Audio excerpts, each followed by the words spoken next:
So we became quite strong. So if we're talking about epigenetics and we're talking about science, right? We started to have to evolve because this have been a constant pressure in our community.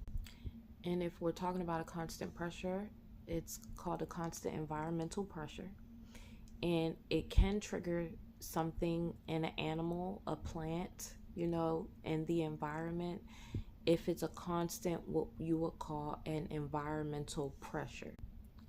Women having to raise children on their own is a constant environmental pressure that will naturally signal to nature that there needs to be a change so the woman can adapt to doing things on her own.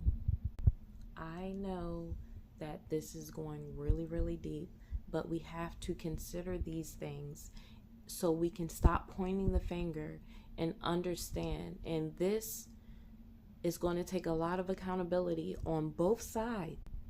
On both sides, we have to understand nobody is innocent in this. So the environmental pressure caused us to have a higher level of chemicals that causes us to be, and Black women are going to hate this. They're going to hate it. Cause us to be aggressive, a little more aggressive. Again, this is just my hypothesis. I do study microevolution and I do study epigenetics.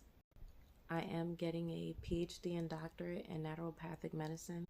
I also study melanin. And so I can go real deep in this, but I'm not going to go really deep, but I'm going to go deep enough where we can kind of raise our consciousness and move our perspective around so we can heal each other. So a constant environmental pressure will start something that's called microevolution. And what microevolution is when things in an environment or a animal or a plant changes because there's been a new constant pressure in the environment. And I think that's what happened to Black women. And I think Black men are not seeing that because of selfishness. I think that Black men think that they have been really good to us. And all Black men have not been really good to us, or we wouldn't have the genre of music that's so heavily celebrated. And it's not just the young boys, it's not.